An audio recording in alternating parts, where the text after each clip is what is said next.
Greetings and welcome to Chapter 8, the media.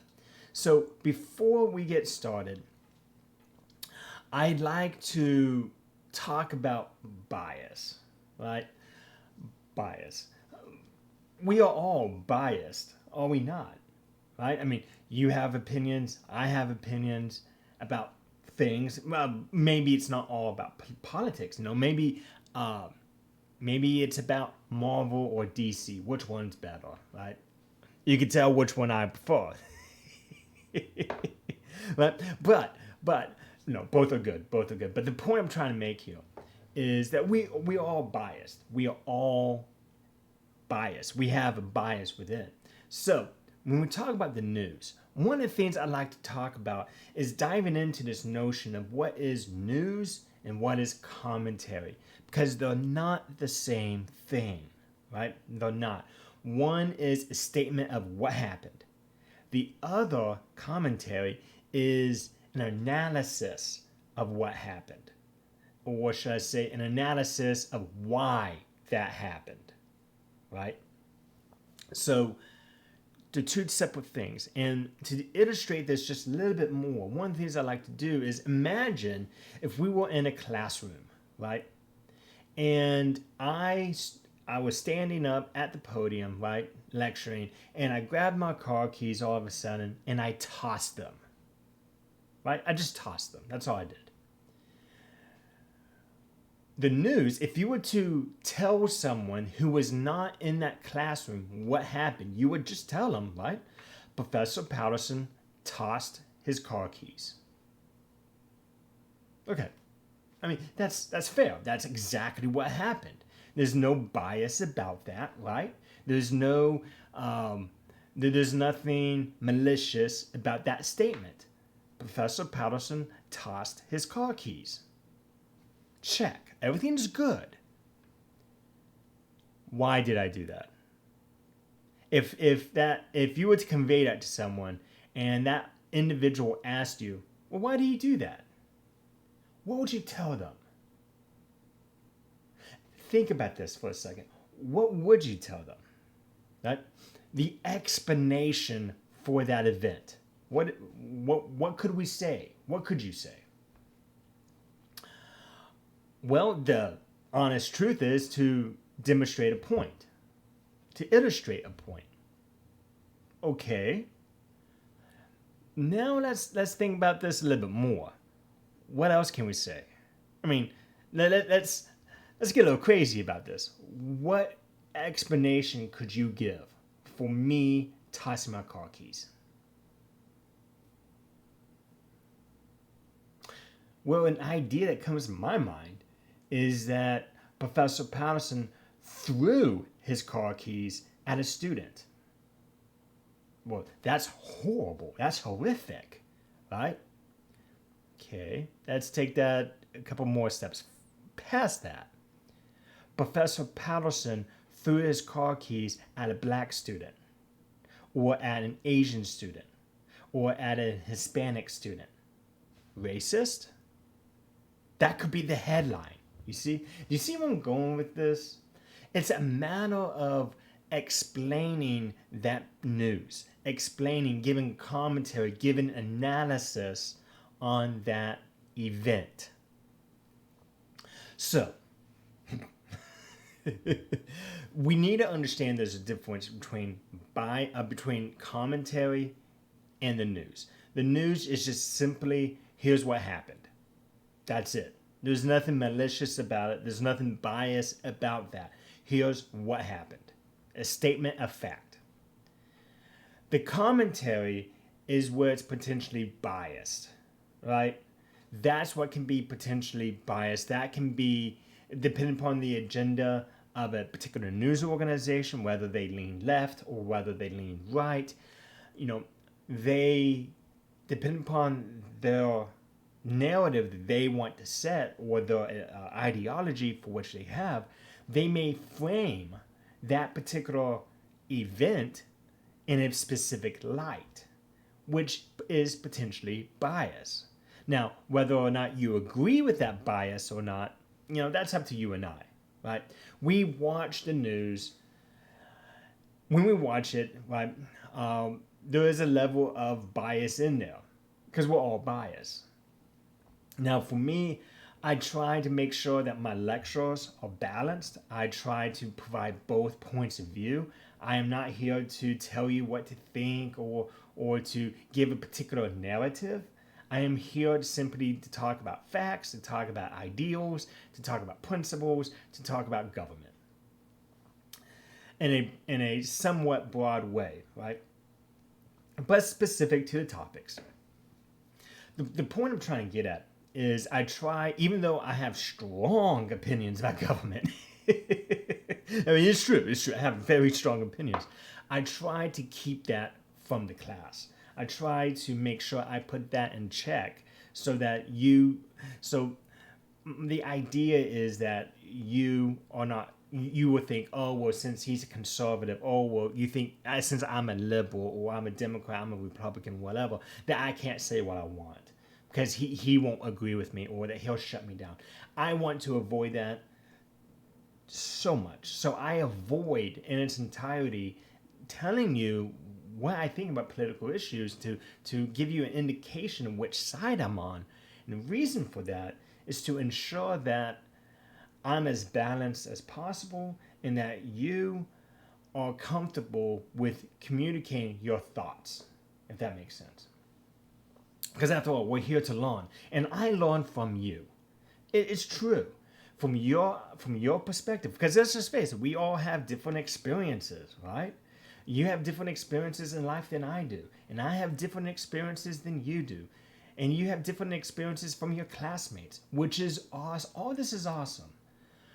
But, so I learn from you just as much as you learn from me. I'm digressing, going back to bias. We're all biased. So the acknowledgement, right, of, okay, here's what is news. Here's what happened. And I understand that when I hear people talking, explaining why this happened, the commentary, the analysis, what's another word? Explaining why this happened. If we can understand that is potentially biased, that's power to you and I. That's power. We can go, okay, that's what happened, and this is potentially biased. Maybe I should look into others. What is going on with this particular news story, right? Why did this news story happen? And the practice should be going to other news sources, even ones that you may not agree with. Because if news sources you don't agree with, legitimate news sources, the ones that you don't agree with, if they're saying the same thing as the ones you do support, that the ones that do have your view, then you know that this commentary, this analysis, that your understanding is solid because news sources that you agree with and you don't agree with are saying the same thing. Does that make sense? So it's power to you and I. It's a lot of power there if we can understand commentary and analysis is potentially biased. The news, what happened, that's not. So with that said, we are going to let's dive into the news media here. Let's dive into this, and we're going to be looking at. Okay, we are going to be taking a look at what is the media. We're going to be taking a look at some criticisms of the media, some trends and effects of the media, and finally, we're going to end with media regulation. So, with that said, let's dive in.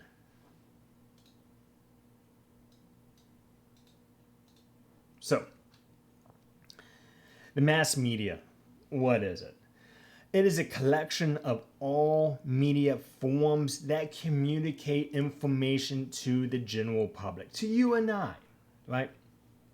And encompasses all communications that transmit facts or information to citizens through print, radio, television, and the internet.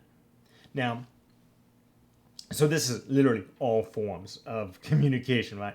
We have print, so that's your, your magazine. Well, your newspapers, your magazines, radio, right? If you jump into your car and you like turning on like NPR, for example, or a news or another state, maybe a music station, it maybe is your preference, right? You will occasionally get some kind of news from that. So there you go. Television, right? Now television is a little tricky here. Because you have your local channels that transmit on RF, right? You get from your antenna. And you also have television from the cable, right? Or from satellite, where you get to watch 24 hours news like C-SPAN or Fox News or CNN or MSNBC, right? So, yeah, it's interesting. So we have that. And then, of course, you have the internet. The internet opens up the door wide open about where we get our information. Where do we get our news from? Because we have everything from cable news. You know, for some, we stream cable news through the internet, but it's from cable news, which is interesting. You have internet sources like BBC now. You have news apps that you can put on your cell phone that you can go and get information, get your news from, that uses the internet. It opens up the door wide open. Even like social media sites, which we'll talk about that in a moment. But the internet opens up the door wide to us in various ways, and we'll talk about that. So that's just interesting. So that's what we're talking about. We're talking about all forms of communication that transmit news or information to citizens. Okay, so let's continue on. So some criticisms of the media. Well, there are quite a few out there, and let's talk about these, at least these three, right? So the media criticism often centers on bias, right? This idea of, okay, so here's the news, that's not bias. That actual, here's what happened. But the explanation, the commentary, the analysis, that potentially is bias, right? And what is covered. So that's typically in general, that's the criticism of the news media for the most part, right? The news is not biased, but rather the commentary, the explanation, the analysis often is. We gotta keep that in mind. And if we understand that, when we watch cable news like CNN, Fox News, or MSNBC, when we watch those channels, we can understand that, okay, so the news story itself is not biased. The bias part is the commentary, the analysis, the explanation, right? As long as we keep that in mind, it's power to you and I. It really is, truly is. What is or is not covered by the media outlets may be potentially biased. So if a particular news station or cable news station just chooses not to address a particular issue that is relevant. And what I mean by that is for example, if Congress is having a hearing that's important to the nation and a news channel doesn't cover it at all, the simple fact that they're not covering it, they're not talking about it, could be a form of bias. By not even acknowledging this event that is happening, that could be potentially bias, right? And also, what the media covers itself, that is a criticism of its own. Here's what I mean. Often, what I hear from students throughout my teaching career, what I've heard from students is the media, the news itself. The news is depressing. And you may hold that same view. That it's sad to watch because it's so depressing. It has only sad and bad news. And I can understand that criticism. I truly can. But the media knows its audience. It tailors news to the audience. For example, bear with me for 1 second. Just a small little tangent here, real fast. Have you ever gone down the beltway, right, or gone down any kind of highway, and there's an accident, and when you approach that accident, do you look out your window and stare while you're driving by it or driving through it, right? Why do you do that? Why do we do that? Maybe you have a family member or a friend that you know that does do that, but you don't, right? Why do we do that? We do that because we want to see carnage. We want to see something.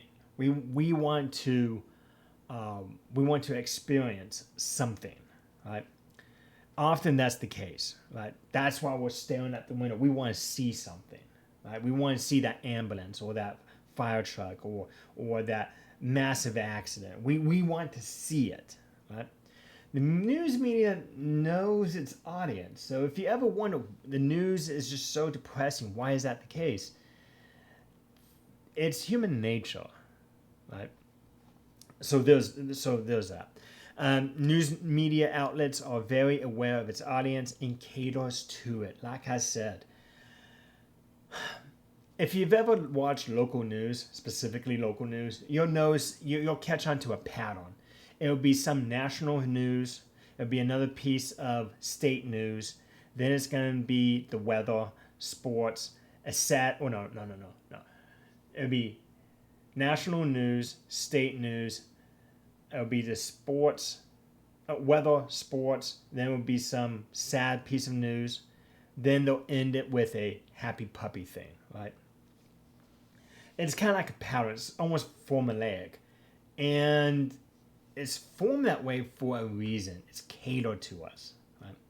I'm digressing, but the point I'm trying to get at is this is some of the criticisms that the news media faces, right? That the news itself is not biased, but the explanation, the commentary may be what is or is not covered by the media may actually be a form of bias itself, and that it's sad. It's depressing to watch. And the reason for that is human nature. Let's continue on. And another main criticism of the media is fake news. Now, what is fake news? Because we've been hearing a lot about this phrase over the years. What is this? Fake news, okay, bluntly put, is propaganda or information designed and packaged as real news stories. Okay? That's what fake news is. It is propaganda from a third party, from like a foreign power, or from a political party, or from a particular candidate. It's completely false. It's fake. There might be a hint of truth to it, but in the end, there's nothing true about it, right? Because a good lie has a little bit of truth in it, just a tad, right? Propaganda or misinformation that is completely false. I know it's false, but I'm going to put that out there anyways. Right? Propaganda or misinformation designed and packaged as real news.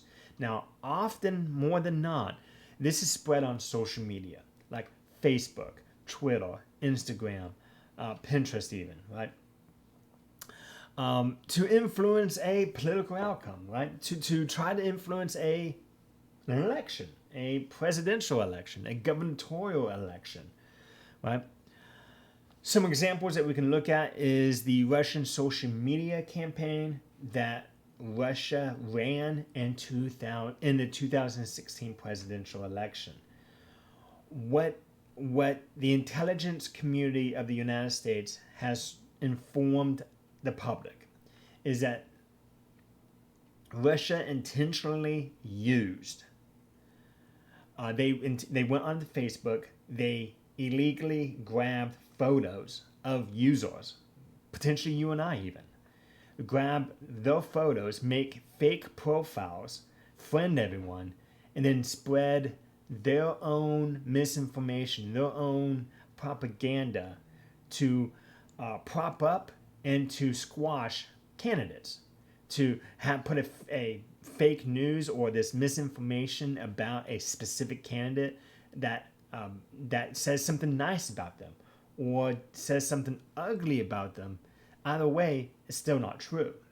Right? It's misinformation. It's propaganda. So social media, we know this happened. We know this happened on Facebook. We know that this has been a campaign that the Russian state has used. So this is concerning. If we take a look at how many of us are getting news from social media. Which brings me here to Pew Research. This is a graph that they've developed that I just want to bring to our attention real quick. Right? Note here that 66% of those surveyed in this survey, 66% of those who are surveyed use Facebook. Note that 45% of those who were polled get news from Facebook. Likewise, 11% from Twitter, 5% from Snapchat, 4% from Reddit, 18% from YouTube, 7% from Instagram, 5% from LinkedIn, 2% WhatsApp. Right? This is a little concerning. Right? We've already talked about social media in the context of political socialization as a potential agent of political socialization. But now we're seeing social media having a predominant effect now on where we obtain our news. And if we're obtaining it through social media, we need to be careful. We need to be very careful because there are bad actors, there are bad states, there are bad people that will try to use it to influence you and I, to try to influence a political outcome. So we gotta be mindful of that. Now, am I saying that social media is bad and evil? No. All I'm saying is, what I am saying though, we gotta be careful, right? Following BBC News, right, on Facebook, and that is where we obtain our news. Okay, that's fine. But make sure that who you're following is the actual BBC. You see where I'm going with this? But I'm very mindful of this. So I'm very, very careful about where I obtain my news, specifically online. To give you just a quick anecdotal story from my own personal life real quick. I saw this piece of news. About a specific situation. I sent it to a friend and I was like, can you believe that this is what's happening? Like I can't, this is so incredible. I don't understand this. How can this even be? This is so outrageous. My friend replies back and they said, did you read all the way to the bottom where it says this is satire? Long story short, I didn't know what I think it's called Babylon Bee. I didn't realize what that site was. That's on me. But I learned very quickly from that experience. Be careful, right? Be careful on social media. Be careful where you obtain your news from. Because it could be satire. It could be propaganda. It could be true. It could be misinformation for a specific reason. So we gotta be careful. That's what I'm trying to get at. Okay.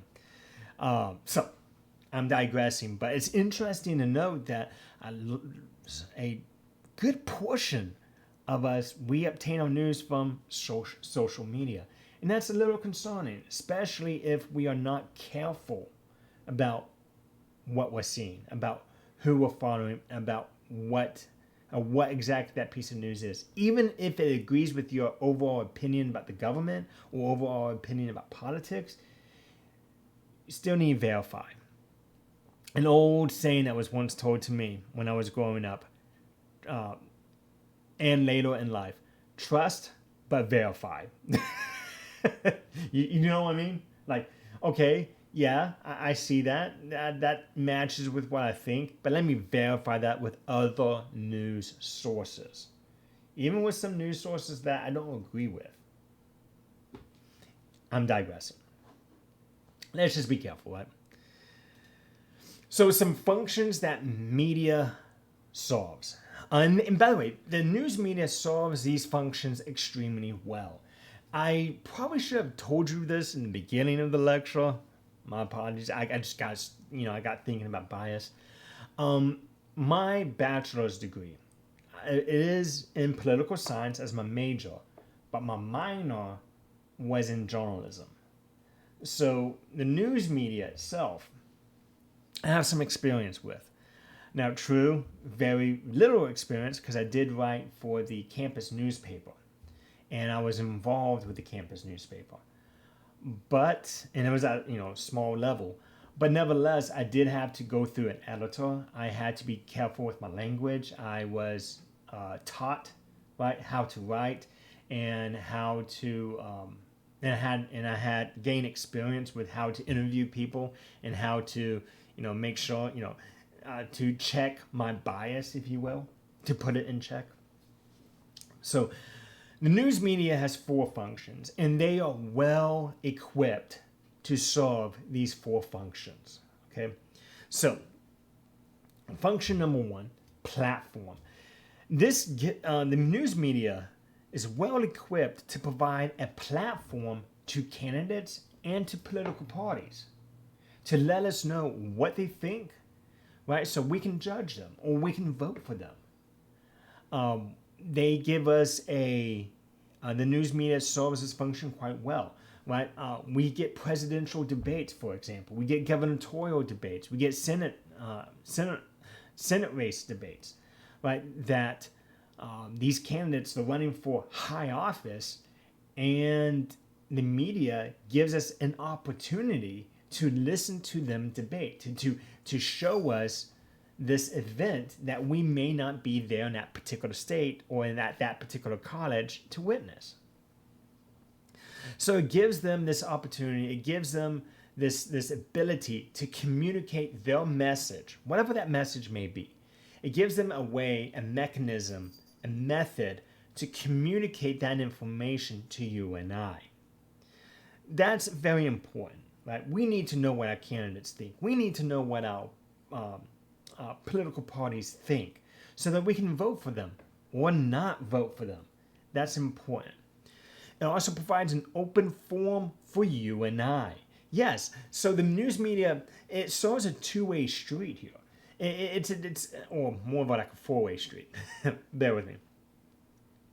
It's an opportunity for the news for candidates and political parties to, the media gives them a mechanism to communicate what they think.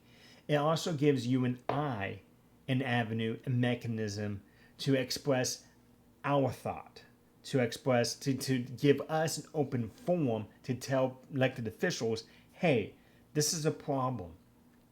Fix this. Hey, this is important to me. Address this, right? Town hall meetings. I'm thinking of presidential ones, right? This gives us, the media covers that and hosts those, not only to generate news and to cover presidential candidates, but it gives you and I a way to communicate our preferences in those town hall meetings. It serves this function for you and I. It also educates us, right? It serves this educator function. When it informs you and I of what's going on, right? Everything from, hey, here's the weather for the next 5 days. Right? It's going to be raining hard this weekend. You might want to take your rain boots with you, right? Or, hey, it's going to be very chilly coming up this weekend. You might want to make sure you grab your jacket, right? These type of things. It ranges from that to, hey, there's a tornado warning. Hey, there's a hurricane coming. We need to be paying attention to this. To, hey, COVID-19. What is COVID-19? And how do you protect yourself from it? The media serves that function as an educator to inform you and I of information that I don't know, that you don't know, right? Yeah, it serves this function as a way to educate you and I. And finally, watchdog. Kind of self-explanatory, but give me a second, right? Do you know anyone who has pets, specifically dogs? I'll let you think about that one for a second. Do you know anyone that has dogs? When I grew up, I had total of 6 dogs throughout my growing up. The max that we had at one point was 4. And so I grew up with cats and I grew up with dogs. And our dogs, I don't know about yours, but mine, oh, if there was a noise, if there was a knock on the door, if there was someone driving down the road, if there was a animal, if there was anything that wasn't family, they would let us know by barking their heads off. Right? Your dogs may do the same thing if you have one. Right? They may let you know, hey, before there's a knock on the door, someone's approaching. Right? Before someone steps foot into your house or steps foot up to your door, they let you know. My dogs do the same thing. And that's basically what the media does. Right? The media serves this function as a watchdog. Are you in Washington, D.C.? Are you in the Texas Capitol watching what's happening in the Texas legislature? Are we watching what's happening in the White House? Are we watching with our own eyes what's going on? No. We got too much going on, man, right? We got way too much going on. Everything ranging from, our own lives to I'm not in Washington. I'm not in the U.S. Capitol. I'm not in the Texas Capitol. So the media lets us know, hey, something's happening here. Pay attention. Hey, ruff. There's something going on here. There's something that you need to pay attention to. I am alerting you. This is a problem. And the media solves that function well. And it's a very important function, not only for our democratic republic, it's important for you and I as citizens, as voters, as people who are just trying to pay attention to what's going on. It's extremely important. If there's something nefarious, if there's something bad going on in government, whether it's conservatives, liberals, Democrats, Republicans, I don't care who it is, the media lets us know, hey, something's going on. This is something we need to be paying attention. This is something you need to be paying attention to. I am letting you know this is a problem, right? That's important for us. And the media serves that function. Now, one of the things I like to just take a moment to say, the news media is not designed to praise any candidate or any elected official. Let me say that again. The media is not a servant of politicians. The media serves you and I. So there will forever be a rocky relationship between elected officials and the news media. Almost an adversarial one. Why? Because those in power don't necessarily like to be questioned. Those in power don't like to be scrutinized. Those in power may not appreciate a thoughtful, analytical question. A question that I didn't think of, but you know what? That's a really good question. I would like to know the answer to that, right? So the relationship has always been rocky with those elected in power. Because the media doesn't serve them. They serve you and I. They inform you and I. That's something important that we need to note. A function of the media is not to sing the praises of a particular party, of a particular candidate, of a particular individual. Far from it. The news media is to alert you and I. is to provide information, educate us on issues, on things going on. They provide an open forum for you and I. And yes, they do provide a platform and a mechanism for the candidates and political parties. But that platform is not to sing the praises of people. That platform is to give us information to judge, to go, okay, I choose them. I choose that political party. I like what that candidate said. Even though they're not a part of my party, I like what they said. I'm going to vote for them. They provide us information. They serve the public. More on this in a bit, but just note that, again, go back to the First Amendment. There's a reason why the press is covered in the First Amendment. They serve you and I. And we need to have a free and open press in order to have a healthy government, to have a healthy democratic republic. I'm digressing. Let's move on. So the relationship between those in power and the media is stressed. I mentioned this just a second ago, but reporting on those who wield power is not always praised, and it shouldn't be that way. It shouldn't. Again, the media serves the public, not those in power. The media alerts you and I of potential danger or of potential issue within government to let you and I know. So they serve us, right? They serve the public. They serve the people. Criticism of elected officials is not fake and is actually healthy for a free society. Let me say that again. Criticism of elected officials, whether it's the president, a senator, a House representative, a gubernatorial candidate, or a governor, lieutenant governor, whatever the case may be. Pick your elected official. Criticism of them is not fake news. It's just not.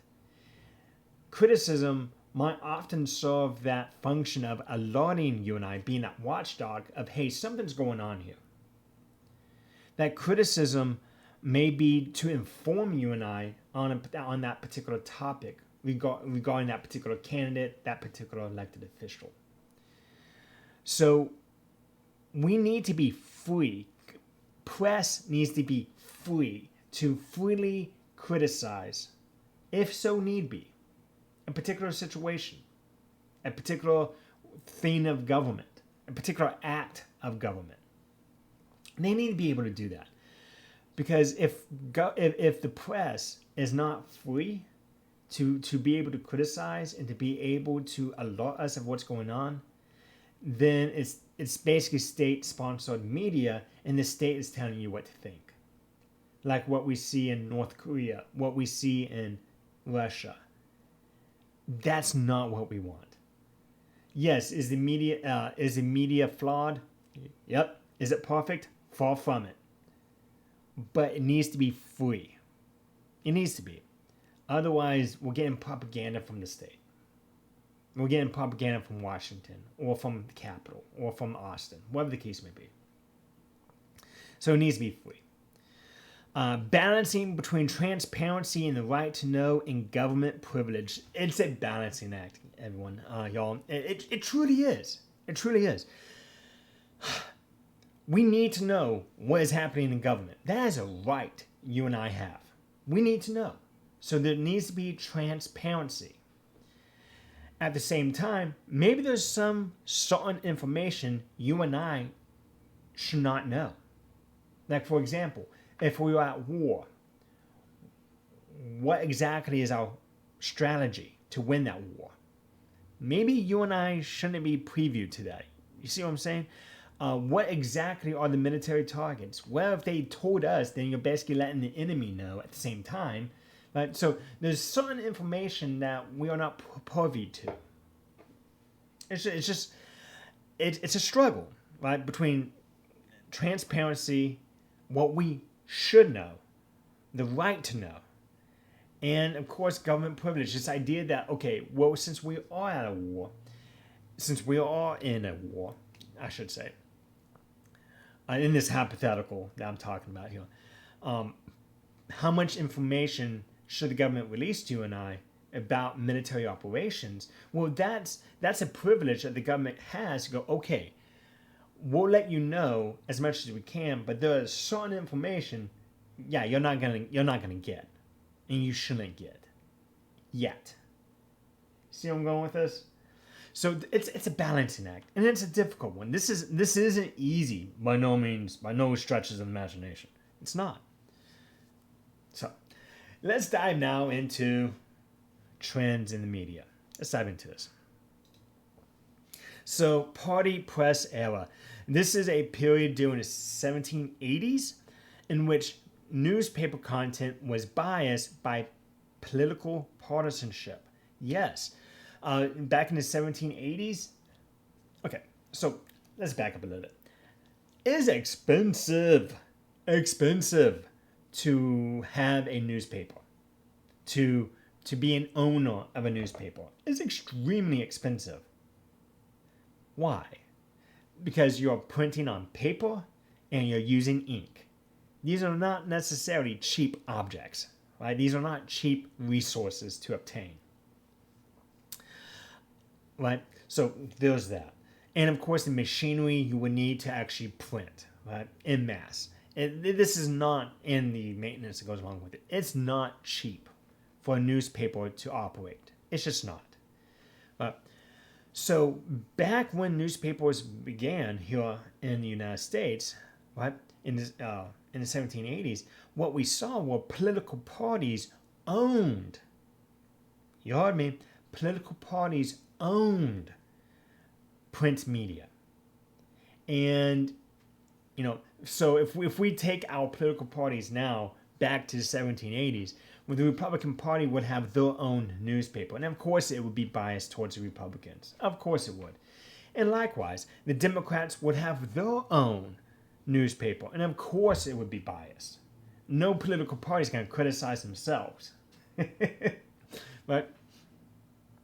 So the print press era was biased in its entirety because of political partisanship, mostly because newspapers were expensive to operate and to own. Political parties had resources to operate them.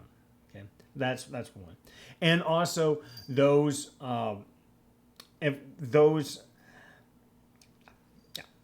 So there's that. Yellow journalism, by the way, this is potentially the worst insult you could tell any journalist at any level. You're being a yellow journalist. This is sensationalized coverage of scandals and human interest stories. This evolved in the late 1800s. Basically, it's sensationalizing events. Kind of going back to the idea of I tossed my car keys. We can sensationalize that, right? By saying Professor Patterson violently threw his car keys at a student, which wounded them and sent them to the hospital. Even though that's not what happened. Right? You see where I'm going with this? It's sensationalizing. It's blowing something out of proportion. It's exaggerating what happened. That's yellow journalism. Muckraking is news coverage focusing on exposing corrupt businesses and government practices, right? So things are happening behind closed doors, not only in business, but also in government. We should know about that.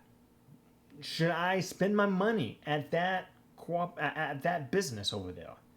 Well, they are doing this particular practice that I don't agree with. I think that's wrong. I'm not going to spend my money there. Likewise, a government elected official or the government's doing a practice that's bad. Well, I'm not going to vote for them if they support that. I'm going to pay attention to candidates who campaign against that because I agree with that's wrong. Do you see where I'm going with this? That's muckraking. Muckraking evolved in the early 1900s. Right, the idea of raking up the muck, exposing the corruption, exposing these bad practices. Right? muckraking. Types of modern day news media. So we have the internet, social media websites. We've already talked a bit about social media and how we obtain most, seems like almost a majority of us are obtaining our news through social media. So I'm not going to dive into that. But what I will do is the internet has opened up the door. And I've mentioned that already, but it has opened up the door widely for you and I to obtain news from news sources that we don't have here in America, like the BBC, for example. The internet has opened up the way for us to get our news 24/7, no matter where we're at. Cell phones, these things are extremely powerful. They are a computer, and at the same time, so we can obtain our news at any point. More on this guy in just a second, right? So social media sites, Twitter, Facebook, Instagram. What's interesting to know is think of what is a journalist, right? If you talk to journalists, if you talk to those who study journalism, right? A journalist is nothing more than someone who communicates news or communicates information. Well, if that's the case, then you and I are all journalists. I mean, think about it, right? We jump on social media. We jump on Facebook or Twitter or whatever. We jump on there to share what we're having for dinner, what we cooked that day, right? You're giving information to people. You're letting them know. You're letting them know about your stances on political issues, right? You are sharing some piece of information with the world. And that is within our nature. We're human. We like to absorb and hear and communicate information. So that's interesting, though. Right? Of course, the television, right? Well, hold on. Let me back up before I forget to mention this, right? So, regarding internet, social media sites, right? These are sources of information and news. E-campaigning is taking off, right? Where we have candidates having campaigns online, right? There is a digital paywall, the need for paid subscription to access published online materials. So, like the Dallas Morning News, there's another one. A lot of newspapers, instead of their income is based on subscriptions, right? So you might be able to view, Dallas Morning News article once a month for free. But if you're going to want to view more than that, you have to pay for it. Forbes, they do the same thing, right? So there's this digital paywall to that digital content. And that's a subscription that we choose or not to obtain. But it's a choice. And of course, we have citizen journalism. The idea that video and print news posted to the internet or social media by citizens rather than the news media. This thing is extremely powerful. Extremely. It is a word processor. It is a video camera. It is a camera. We can take video of what's happening. Look no further. Look no further. And what I'm talking about, how these things are, than the videotaping. Regardless of where you stand about George Floyd and that entire situation, regardless of where you stand on that, okay, put that to the side for a second. The fact that we had video, amateur video, just citizens taking video of what was happening to George Floyd, that's powerful. That's not the news media being biased. That's not the news media telling us what to think. It's nothing like that. It's people, you and I, average people, just walking around, and we took video. They took video of what happened. Now, like I said, despite where we may think about that particular issue, the fact is that we had video and audio from just random citizens. This is important. This is powerful. It truly is. So, these things, they are not just something to watch YouTube on, or to play a video game on. Although you can do that, certainly. They are a powerful tool at our disposal to share, to capture, and to share information, to share news. It's interesting to think about it like that, right? So so television, of course, we get to watch debates. The first presidential debate, of course, was JFK versus Nixon. I think we've already mentioned that already. So it's just the television took a step forward for us to actually see our elected officials and to see our candidates debate and to actually see them in action, if you will. It changed. It was groundbreaking at the time. Smartphones, I've already mentioned, right, how powerful these things are. So, these are the current trends in our media. And it's interesting, right? It's interesting. So, I am mindful of the time, so we're going to keep pushing through here because we just got a little bit more ground to cover. The purpose of the media is to provide information. The purpose of the media is to provide you and I information, right? That's the purpose of it. But there are two theories about the impact that the media has on you and I, right? So there's the hypodermic theory that hypothesizes that information is placed in a citizen's brain and is just simply accepted. That you and I are just robots that the media programs, basically, right? And then we just accept it.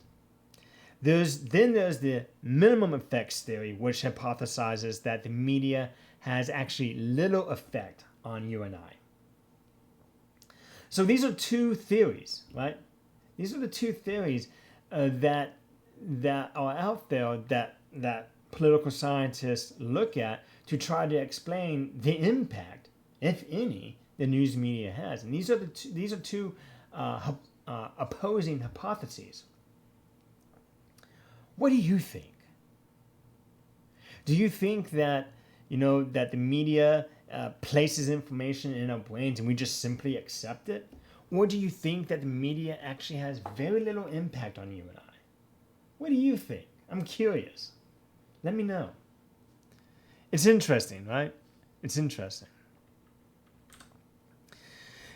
The continuing on with the effects, right? Bringing issues to the public agenda. The cultivation theory hypothesizes that the media develop a person's view of the world by presenting a perceived reality, right? So, this is another theory about the impact, right, that affects. Right? So, out of these three, right, which one do you think? Which one do you prescribe to? I know I just asked you about the first two, but we'll introduce this third one here. So this theory hypothesizes that the media develop a person's view of the world by presenting a perceived reality. Perceived reality. What are we talking about? Well, have you ever heard the saying "perception is reality"? Right? Maybe someone said a joke and it was only intended to be a joke, but in reality it hurt. In reality, it wasn't funny. In reality,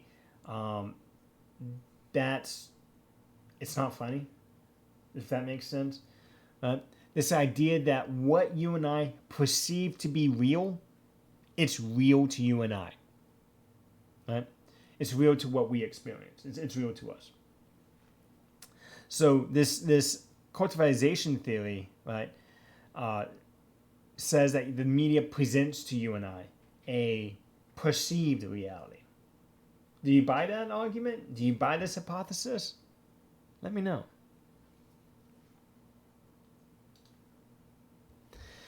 So, in the end, when we talk about the effects of the media, right, the consensus among political scientists is that the media has some effect, even if the effect is subtle. But how can the media, even general newscasts, can affect people like you and I? Well, by framing, right? Framing is the creation of a narrative or context for a news story. remember, go back to me tossing my car keys, right? What's the narrative? How are you going to frame that particular news story? How are you going to explain that? And priming. Priming occurs when the media coverage predisposes the viewer or the reader to a particular perspective on a subject or an issue. So in other words, before I tell you the news, before I tell you this event that happened, let me give you some background. Let me give you some context. Let me prime you. Let me give you a perspective on this before I tell you what happened, right?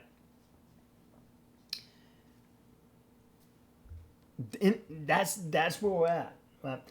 So political scientists, we've studied that the media does have some effect, but it's, for the most part, it's subtle. Right? It's not that we're robots and that the media tells us what to think. It's not that it has no impact whatsoever on you and I. Right? There's a bit of a middle here. It's subtle. So, media regulation. We're wrapping this up because we are running out of time. But there's a couple more things we need to talk about. Okay, so let's dive into this media regulation. So, balancing a free press and accountability. The significance of the First Amendment. Go back to our lecture on civil liberties. Right?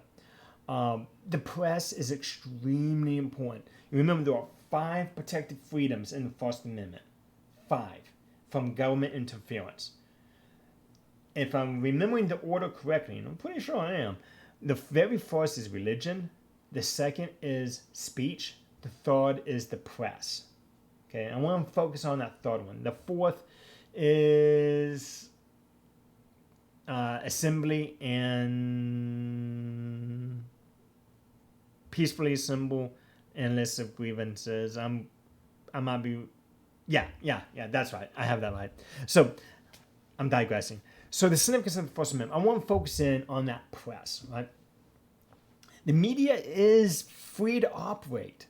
It has freedom to operate, and it should. It needs it.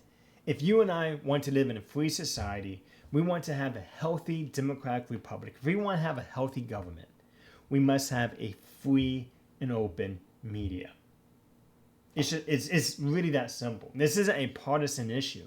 This is a matter of, we can just simply take a look at other governments that do not have a free press and take a look at how oppressive they are towards its citizens. We don't want that. Okay. So the First Amendment protects the press. It does. It does not protect them from libel or slander. We'll talk about that in just a second. So there is some oversight. There is some regulation of them, right? The news media as a profession and a career accountability. I cannot stress this enough, y'all. Just like any job, there is accountability within that profession. If you are a journalist, you can't just write whatever you want. You can't. If you want to be taken as a credible writer, if you want to be taken as a credible journalist, you got to do the work. You have to look into it. You have to be credentialed. You have to correctly present what happened. Okay, you can't just write whatever you want because that's your opinion. You can't do that in the news media because there is accountability. Not too long ago, a couple of years ago, there was a journalist that was working for Al Jazeera who wrote, I believe it was on his social media, he wrote some anti-Semitic viewpoints. And Al Jazeera fired him. Because you can't be biased like that within a profession that builds itself upon credibility and accountability. Does this make sense? Just like I don't need as a teacher, okay, if I'm not doing my job, my department chair would have a talk with me or fire me, right? You see where I'm going with this? There is accountability within the field of journalism. It's not just you can write whatever you want, if you want to be taken as a credible source, as a credible journalist, there is accountability within this profession. And sometimes I think we might overlook that. Sometimes I think that we may not understand that there is some professionalism involved in journalism. I mentioned my education, how I got my bachelor's degree with my minor in journalism. You can't. You have to be very mindful and very careful with how you present the facts, how you write about that. I was trained to be careful with that and with my language, and to write effectively, and to write professionally. Journalists who go beyond just having a minor, they develop these skills, and the credibility is basically the livelihood. So there is accountability, there is a sense of professionalism that if you're not good at your job, you're not going to survive. You're going to get fired, right? So there is accountability within. Without government intervention, without government intrusion, without government being involved in the press, there is still accountability. Now, let's dive in though to government regulation, because there is some. Let's talk about those. So we need to distinguish the difference between libel and slander, okay? Because both of these acts are illegal. They are not protected by the First Amendment. Okay, so first we have libel. That is printed information about a person or organization that is not true and harms the reputation of the person or organization. So if you are saying, and this doesn't just apply to media, this can also apply to politicians. This can apply to you and I as citizens. Okay, printed information about a person or organization that is not true and it harms the reputation of a person or organization. This is hard to. When we talk about libel and slander, there are no libel laws. There are no slander laws at the federal government level. They do not exist. What we have is the First Amendment that protects the ability that protects the press. Okay. Slander laws, libel laws, we can find them in state statutes. That is, they are laws passed by state legislatures. Yes, libel and slander. We have libel and slander laws that exist at the state level, not at the national level. They do not exist. They just simply don't. The states regulate this. The problem is with libel, right? To prove that this person said they knew it was harmful, they knew it wasn't true, they knew it. That's difficult to do. That is very difficult to prove, by the way. Right? Slander, on the other hand, again, very similar. This is difficult to prove, but slander is spoken information, not print anymore. We're talking about speaking, like I am right now, right? Spoken information about a person or organization that is not true and harms the reputation of a person or organization. So proving this is kind of, again, it's hard to do. Proving intent, right? I said what I said, and I knew, and how can you prove that I said that with intentional malice? How can you prove that I intended to do that to cause harm? How can you prove that I said what I said and I knew it wasn't true? This is difficult. But there is a famous case, Alex Jones of InfoWars. He was sued for libel and slander for what he said about the Sandy Hook school shooting. He was taken to court over the parents. Alex Jones was known for saying that this event was not a real thing. It was staged, and that there were, what was the language he used? Crisis actors, not children, And the parents of the victims sued him, took him to court. And Alex Jones, in his defamation case, because he was being sued for libel and slander, he failed to comply with court orders to produce information. So the judge had no. He literally refused to give information. He refused to basically participate in the legal process. So the judge had no course of action other than to rule by default against him. But we should note, though, libel and slander, this is difficult to prove because you're having to prove that what I said or what someone said was, in fact, they knew it was wrong and that it harmed your reputation or someone's reputation. But other famous cases of this, look at the company Dominion.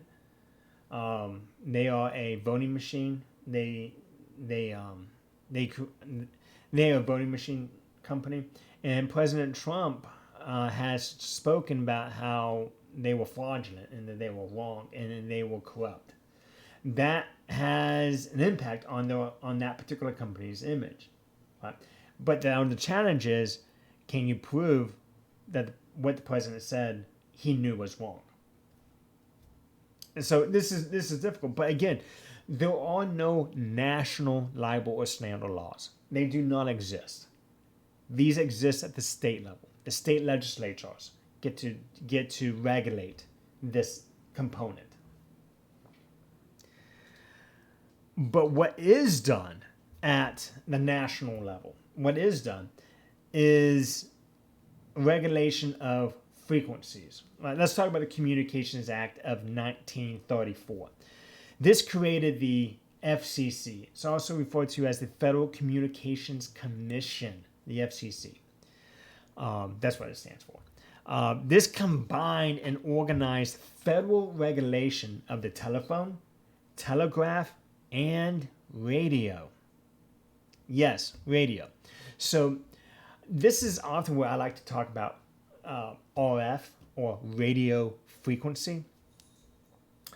You'd be surprised how much radio frequency technology we actually use. Your Wi-Fi, for example, that uses frequencies. Most often it's 802.11 megahertz, or maybe 2.1 gigahertz, depending upon the router that you're using. Bluetooth, that's radio frequency. The radio stations for which you listen to in your car, those are frequencies, and those are regulated by the FCC. You might be familiar with 88.7 or 107.9 or 109.7. I can't remember all the frequencies, but the point I'm trying to get at is that those are frequencies, those are megahertz that you're tuning into, at least on the FM side. That's regulated by the FCC. Have you ever noticed maybe your favorite song might have a word that's profanity? And ever notice that when you listen to it on a radio station, it's bleeped out? The reason for that is the FCC. The FCC regulates the airwaves. They regulate radio frequency. And they have determined that's inappropriate for public consumption, right?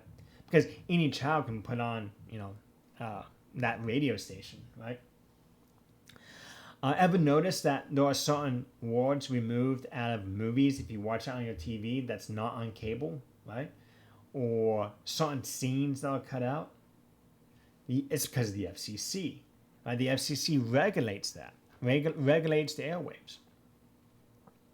So that's interesting to note, right?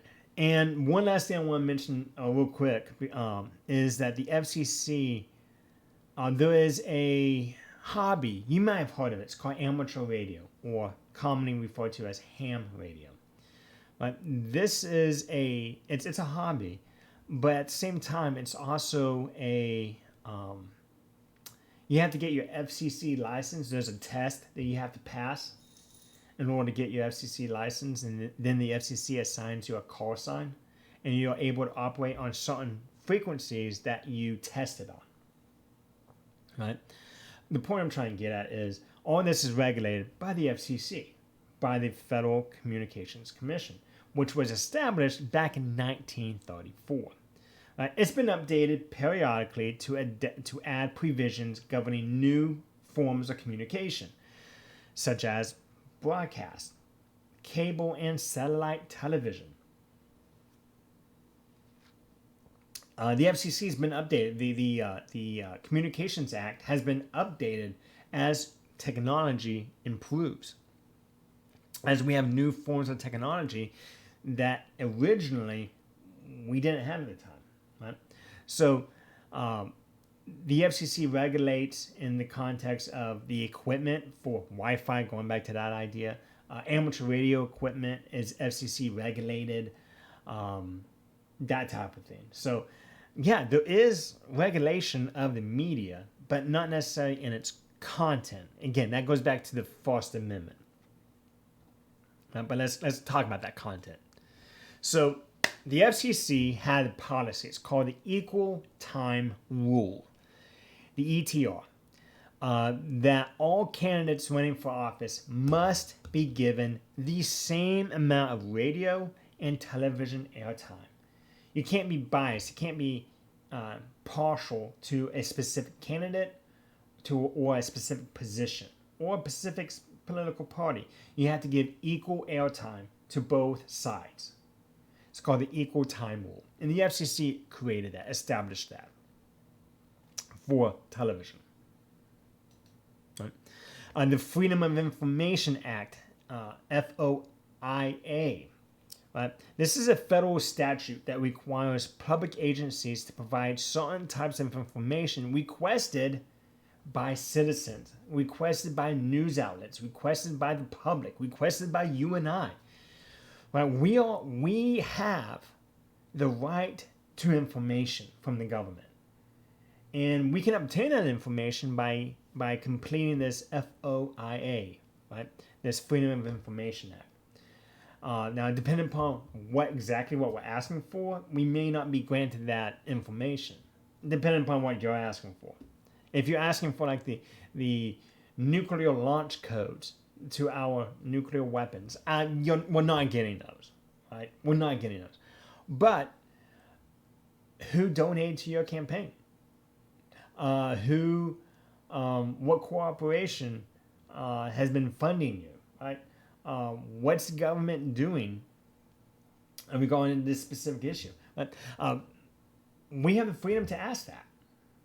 And the Freedom of Information Act provides us that mechanism in law, that right, if that makes sense. So continuing on with net neutrality real quick. This is a concept that has taken some traction. It's gotten some traction here in recent years. So what is net neutrality? Because I think we might be a little confused on what exactly it is. Right? It is the principle that internet service providers, that being AT&T, Verizon, Comcast, I'm trying to remember everyone else. AT&T, T-Mobile, Verizon, any provider that provides you internet, whether it's on your cell phone or whether it's at your house, right? Should enable access to all content and applications regardless of the source and without favoring or blocking particular products or websites. So let's hypothetically say, just hypothetically, let's say you wanted to create a business that let's call it Bravo. Okay, just bear with me. Bravo.com. And that this is a website that competes with Amazon. You're starting up your own Amazon-like service provider company. Okay. Well, what Comcast or T-Mobile or Verizon or AT&T, what net neutrality does is it says, okay, we will give you the same as a user. Like if you're using your T-Mobile phone, for example, what net neutrality does is it does this. It says that Amazon can't go up to AT&T and go, hey, AT&T, we have competition now called Bravo. I don't like that. So I'm going to pay you $1.5 million to ensure that Amazon.com has fast internet, that all your subscribers have no barriers to our content. The idea here is that Amazon can now go up to, the idea is that net neutrality prevents Amazon from doing that. It prevents internet providers catering to certain businesses that are paying them to have access solely to their products, to their services, to their website. Net neutrality is the protection from that reality. So that's what net neutrality is. It protects. Net neutrality is a principle that's established, that the FCC did establish, that ensures that media, that content creators, whether that's Amazon, whether that's Yahoo, whether that's Google, whoever, does not have a monopoly on that particular service, and that anyone can get online and create a website and know that all T-Mobile users or know that all Comcast users will have the same speed and will have the same access to that other content that might be competition towards someone like Amazon. So that's net neutrality. So with that said, that actually wraps up this lecture. So as always, if I've said anything that is interesting to you, or if you have any questions, please feel free to give me an email. Shoot me an email. I'd be more than happy to talk about this, to elaborate a little bit more. So if you have any questions, feel free to email me. With that said, we'll see you next time. Peace.